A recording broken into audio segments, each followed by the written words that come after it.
Assalamu alaikum. Our today's topic of discussion is FATF, Financial Action Task Force. FATF हमारा CTD का एक major topic है। इसके अलावा जो अदर फोर्सेस टेस्ट है और जितने भी हमारे वन पेपर्स हैं उन सब में एक इम्पोर्टेंट टॉपिक है। तो आज हम इसे डिटेल में देखेंगे कि FATF होता क्या है, इसका वर्किंग पैटर्न क्या है, इसके मेंबर्स, इसकी जो ग्रे लिस्ट है, ब्लैक लिस्ट है, व्हाइट लिस्ट है, उसका क्या फंक्शन है, किस तरह से वो वर्क कर रही होती है और अब तक एफएटीएफ का पाकिस्तान के साथ एक्सपीरियंस कैसा रहा है। सबसे पहले एफएटीएफ एक इंटर गवर्नमेंटल ऑर्गेनाइजेशन है कि जो गवर्नमेंट की सतह पर हुकूमती सतह पे काम कर रही होती है। इसे 1989 में G7 की तरफ से बनाया गया मनी लॉन्ड्रिंग के खिलाफ। 1989 में सोवियत यूनियन की जो अफगानिस्तान वार थी वो एंड हो रही थी और जो सोवियत यूनियन की इकोनॉमी थी वो क्लैश कर रही थी। उस गिरती हुई दीवार को मजीद धक्का देने के लिए G7 ममालिक ने एफएटीएफ बनाए ताकि जो मनी लॉन्ड्रिंग है उसके कवानीन के थ्रू सोवियत यूनियन का जो रास्ता था उसको ब्लॉक किया जा सके। तो 1989 में ये इसका मेजर पर्पस था बनाने का। बहरहाल इसने as anti money laundering organisation के तौर पे काम स्टार्ट किया, जारी रखा टिल 2001। 2001 में जब 9/11 का इंसिडेंट होता है तो एफएटीएफ को वंस अगेन एक्टिव किया जाता है और इसमें एक और जो ऑप्शन ऐड कर दिया जाता है वो है टेररिज्म फाइनेंसिंग। टेररिज्म फाइनेंसिंग को कंट्रोल करने के लिए भी एफएटीएफ को इस्तेमाल किया जाएगा या इसका जो मैंडेट था उससे मजीद वसी कर दिया गया और उसने एक एंटी टेरर फाइनेंसिंग ऑर्गेनाइजेशन के तौर पे भी काम करना शुरू कर दिया। 2019 में दोबारा से इसकी वर्किंग को देखा गया और इसका जो मैंडेट था उसको मजीद वास्ट किया गया और इसे financial proliferation for mass destruction weapons के खिलाफ भी काम करने के लिए वर्किंग असाइन कर दी गई। यानी जितने भी केमिकल वेपन्स बन रहे होते हैं, बायो वेपन्स या न्यूक्लियर वेपन्स, उनको किसी भी किस्म की फंडिंग रोकना, उनकी प्रोलिफरेशन रोकना, ये भी इसका एक मेजर टास्क है। बहरहाल करंटली अगर एफएटीएफ को देखें तो इसके तीन मेजर पर्पज हैं जिसमें मनी लॉन्ड्रिंग को रोकना, इसे हम यूज करते हैं एएमएल, एंटी मनी लॉन्ड्रिंग, या टेरर फाइनेंसिंग के लिए हमारे पास होता है कम कम्बाट टेरर फाइनेंसिंग सीएफटी, या फिर फाइनेंशियल प्रोलिफरेशन फॉर वेपन्स। इसके अगर मेंबर्स की तादाद देखें तो वो हमारे पास 40 थी। 2023 में जब रशिया ने यूक्रेन पे अटैक किया, देन जो रशिया की मेंबरशिप थी उसको ख़त्म कर दिया गया और अब इसके जो करंटली मेंबर्स हैं वो हैं 39। उन 39 मेंबर्स में दो हमारे पास ऑर्गेनाइजेशन हैं। एक है यूरोपियन कमीशन जो यूरोपियन यूनियन को मैनेज करती है, उसके लॉज, उसके पॉलिसीज वगैरह को डिफाइन कर रही होती है। और सेकंड हमारे पास है गल्फ कोऑपरेशन काउंसिल, जीसीसी, जिसमें ये अरब कंट्रीज वगैरह शामिल। इसे 1989 में पेरिस फ्रांस में बनाया गया और वहीं पे इसका हेडक्वार्टर है। यानी ये एक पेरिस बेस्ड इंटरनेशनल ऑर्गेनाइजेशन है। इसको जो हेड कर रहे होते हैं वो प्रेसिडेंट एंड वाइस प्रेसिडेंट, और उनका जो टेन्योर है वो 2 साल होता है। प्रेसिडेंट और वाइस प्रेसिडेंट का जो टेन्योर है वो करंटली 2 साल डिफाइन किया गया है। अभी रिसेंटली अलीजा डिएंडा मोड्रेसो जो एक मेक्सिको की वुमेन है, उन्हें इसका प्रेसिडेंट मुंतखब किया गया। इससे पहले वो पिछले 2 साल जो थी इसकी वाइस प्रेसिडेंट रही। तो इसका जो टाइम पीरियड है या जो इसका टेन्योर होता है वो भी डिफाइन किया गया है कि वो 1 जुलाई से स्टार्ट होता है और 30 जून तक कंटिन्यू रहता है। यानी अभी हाल ही में 1 जुलाई 2024 को अलीजा को एज अ प्रेसिडेंट मुंतखब किया गया, जिनका ताल्लुक मैक्सिको से है, और वो 30 जून 2026 तक बतौर प्रेसिडेंट अपने जो फराइज हैं वो अदा करेंगे। मैंने आपको बताया कि इसके फाउंडर कौन था, G7 ममालिक। G7 ममालिक कौन से हैं? अमेरिका यानी यूनाइटेड स्टेट्स, यूनाइटेड किंगडम यानी बरतानिया, England, Germany, Italy, Japan, France, Canada.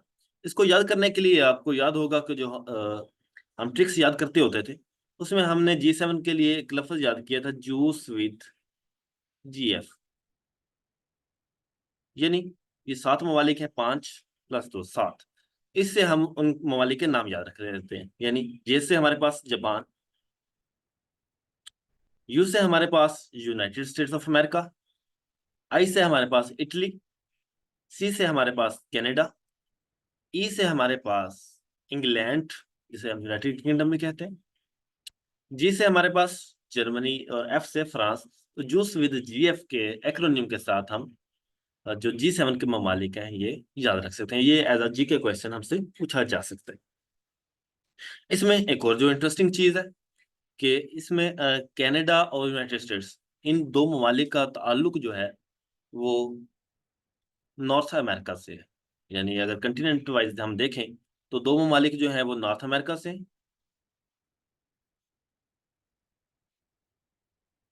4 ममालिक जो हैं इसमें हमारे पास वो यूरोप से हैं, और एक जो मुल्क है जापान वो हमारे पास है एशिया से। तो यूं G7 हमारे पास काम करे। इसमें रशिया भी इंक्लूड रहा है एज अ G8 मेंबर, लेकिन जब रशिया ने 2014 में क्रीमिया पे अटैक किया तो देन फिर उसको वहां से रिमूव कर दिया गया था। तो अब हाल ही में इसके जो मेंबर्स हैं वो 7 ही हैं। तो इसी नाम से इसे G7 या ग्रुप ऑफ 7 कहते हैं। जितने भी हम ऑर्गेनाइजेशंस पढ़ रहे होते हैं तो उसमें हम उनकी जो ऑफिशियल लैंग्वेजेस हैं वो भी लाजमी देखते हैं। OIC पढ़े, यूनाइटेड नेशंस पढ़े, या जितनी भी मेजर ऑर्गेनाइजेशन पढ़े, तो उनकी ऑफिशियल लैंग्वेजेस के बारे में भी हमसे पूछा जा सकता है। तो जो FATF की ऑफिशियल लैंग्वेजेस हैं वो भी 2 हैं, इंग्लिश एंड फ्रेंच। तो ये था जी कुछ इसके फॉर्मेशन के हवाले से। अब थोड़ा सा इसका फंक्शन देखते हैं। अगर इसका फंक्शन देखें तो इसने मनी लॉन्ड्रिंग, टेरर फाइनेंसिंग या प्रोलिफरेशन ऑफ वेपन्स को देखना होता है। उसके लिए ये क्या करता है कि अपनी 2 लिस्ट जारी रखता है। यानी जितने भी मेंबर्स हैं या जो पूरी दुनिया के मालिक हैं, उन सब को इसने मॉनिटर करना है, उन सब पे इसने नजर रखनी है। और नजर रखने के लिए इसके पास इसने अपने जो 40 पॉइंट्स रिकमेंडेशंस बनाई हुई कि ये जो 40 पॉइंट्स हैं इन पे इसने नजर रखनी है। यानी इसने मनी लॉन्ड्रिंग को देखना है, इसने टेरर फाइनेंसिंग को देखना है, इसने देखना है कि आया ये जो टेररिस्ट ऑर्गेनाइजेशन हैं जिन पे UN की तरफ से सेक्शन लगी हुई हैं, आया ये उनको सपोर्ट तो नहीं कर रहे, यानी कि जो गवर्नमेंट है वो तो सपोर्ट नहीं कर रही। इस तरह से 40 पॉइंट्स रिकमेंडेशंस बनाई हुई। और देन फिर इन्होंने 8 जो मजीद पॉइंट्स इसमें ऐड किए। अब टोटल 48 पॉइंट्स हैं जिनके थ्रू FATF काम कर रहा होता है। अब इसने तमाम माली को देखना होता है, जहां पे इनको लगे कि यहाँ पे थोड़ी सी खराबी हो सकती है, तो वहां पे फिर ये क्या करते हैं, ऐसे ममालिक को कि जिन पे किसी किस्म का शक हो, उन्हें इनक्रीज्ड मॉनिटरिंग लिस्ट में ऐड कर दिया जाता है। यानी आपने पढ़ा होगा, बल्कि बार बार सुनते भी रहे होंगे कि पाकिस्तान ग्रे लिस्ट में रहा, पाकिस्तान को ग्रे लिस्ट से वाइट लिस्ट कर दिया गया। या उन दिनों में आप ये भी खबर सुनते रहे होंगे कि कहीं पाकिस्तान को ब्लैक लिस्ट ना कर दिया जाए। तो होता क्या है, FATF जब किसी मुल्क को में देखता है कि यहाँ पे एक्टिविटीज ऐसी हो रही हैं कि जो उसके लॉज से या उसके रिकमेंडेशंस से के अकॉर्डिंग नहीं है, तो वो क्या करता है, ऐसे ममालिक को इनक्रीज्ड मॉनिटरिंग लिस्ट या ग्रे लिस्ट में डाल देता है। और पाकिस्तान भी इन्हीं ममालिक में फहरिस्त रहा। इस वक्त किस ममालिक हैं जो FATF की इनक्रीज्ड मॉनिटरिंग लिस्ट, या जिसे आसान जुबान में ग्रे लिस्ट कह रहे होते हैं, उसमें शामिल है। इसमें कुछ नाम मैंने सेलेक्ट किए जो आपके सुने सुने होंगे। मे भी इनसे मुतालिक आपसे पूछ लें कि नाइजीरिया, फिलीपाइंस, सेनेगाल, ये इस्लामी मुल्क है, साउथ अफ्रीका, साउथ सूडान जो अभी हाल ही में बना है, इसी तरह सीरिया, शाम, तंजानिया, वेनेजुएला, वियतनाम, यमन, ये कुछ ममालिक हैं जिनके आपने नाम भी सुने हुए होंगे। ये इस वक्त FATF की ग्रे लिस्ट में। इसके अलावा भी यूरोप के कुछ ममालिक हैं। टोटल 21 कंट्रीज हैं जो ग्रे लिस्ट में या जुरिस्डिक्शंस अंडर इंक्रीज मॉनिटरिंग। अब इसकी टोटल 3 लिस्ट है, grey, black and white. White असल में लिस्ट नहीं है, लेकिन बहरहाल हम ये कर देते हैं कि ग्रे से व्हाइट में आ गया या ब्लैक से खत्म हो गया। लिस्ट इसकी 2 है, और ये इसका ओरिजिनल जो नेम है जो उसकी ऑफिशियल वेबसाइट पे है वो है जुरिस्डिक्शंस अंडर इंक्रीज मॉनिटरिंग। ये आपके MCQs बन सकते हैं, इसलिए मैंने एज इट इज वहां से कॉपी किया। तो ऐसे ममालिक जो ग्रे लिस्ट में होते हैं उनके जिम्मे होता है कि जो रिकमेंड किया जा रहा हो FATF की तरफ से उन पे काम करें, उसके अकॉर्डिंग अपने लॉज बनाएं, उस पर वर्कआउट करें। और जो ममालिक इनके साथ ताउन कर रहे होते हैं उनको ग्रे लिस्ट में रखा जाता है। अगर कोई मुल्क ग्रे लिस्ट में आने के बाद उन रिकमेंडेशंस पे काम नहीं करता तो उसे क्या किया जाता है कि उसे ब्लैक लिस्ट में डाल दिया जाता है, या FATF की जुबान में उसे हाई रिस्क ज्यूरिस्डिक्शंस में डाल दिया जाता है, पर subject to call for action. कि high risk jurisdiction subject to a call for action, यानी उसे ब्लैक लिस्ट कर दिया गया। इस लिस्ट में आने का नुकसान ये होता है कि जितने भी इंटरनेशनल इंस्टीट्यूशंस हैं, वर्ल्ड बैंक, IMF, या इस तरह के जो अदर बैंक्स हैं, या जो अदर इंस्टीट्यूशंस हैं, या जो दूसरे ममालिक हैं, वो ब्लैक लिस्टेड कंट्रीज के साथ या ग्रे लिस्टेड कंट्रीज के साथ भी ताल्लुकात डेवलप नहीं करते। इनको किसी किस्म का कर्जा नहीं दिया जाता, इनके साथ किसी किस्म का वो जो लेन देन के मामलात हैं वो नहीं किए जा रहे होते। जो ग्रे लिस्ट होगा उसके साथ भी बड़े एक कंट्रोल्ड वे में चीजें चल रही होती हैं कि ये ना हो कल को ये ब्लैक लिस्ट हो जाए, इस पे दूसरे ममालिक जो पाबंदियां वगैरह लगा दें, तो जो हमारा सरमाया वगैरह हमने इसे दिया हुआ है, जो हमारे मामलात हैं, वो सारे खराब ना हो जाए। तो इसकी वजह से ग्रे लिस्ट वालों के साथ भी अच्छे ताल्लुकात नहीं होते। जो ब्लैक लिस्ट हो जाए तो वो तो फिर वैसे ही उसे साइडलाइन कर दिया जाता है। इस वक्त 3 ममालिक हैं जो ब्लैक लिस्टेड है। इसमें सबसे पहले है नॉर्थ कोरिया, आपने इनका नाम तो सुना ही होगा, नॉर्थ कोरिया सॉरी, जिसका ऑफिशियल जो नाम है वो है Democratic People's Republic of Korea. Second है हमारे पास ईरान, और थर्ड वन है म्यांमार, जिसका पुराना नाम था बर्मा। बर्मा या म्यांमार, ईरान और नॉर्थ कोरिया, ये 3 ममालिक हैं जो ब्लैक लिस्टेड है। पाकिस्तान इसकी ग्रे लिस्ट में कई दफा आया। जरा पाकिस्तान का एक्सपीरियंस देख लेते हैं। पाकिस्तान सबसे पहले 2008 में FATF के रडार में आता है। पाकिस्तान में दहशतगर्दी बहुत ज्यादा है। जो तालिबान वगैरह का वो सारा सेगमेंट्स हैं वो पाकिस्तान में हैं, यहाँ से वो वर्किंग कर रहे हैं। तो उस वजह से फरवरी 2008 में पाकिस्तान को FATF की ग्रे लिस्ट में डाल दिया गया। जब पाकिस्तान को इसकी ग्रे लिस्ट में डाला गया तो पाकिस्तान ने फिर इसके खिलाफ काम करना शुरू किया। पाकिस्तान ने एंटी टेररिज्म लॉज पे काम करना शुरू किया। पाकिस्तान ने जो टेरर ऑर्गेनाइजेशंस थी लाइक TTP, उनके खिलाफ क्रैकडाउन करना शुरू किया। तो जून 2010 में पाकिस्तान को FATF की ग्रे लिस्ट से निकाल दिया गया।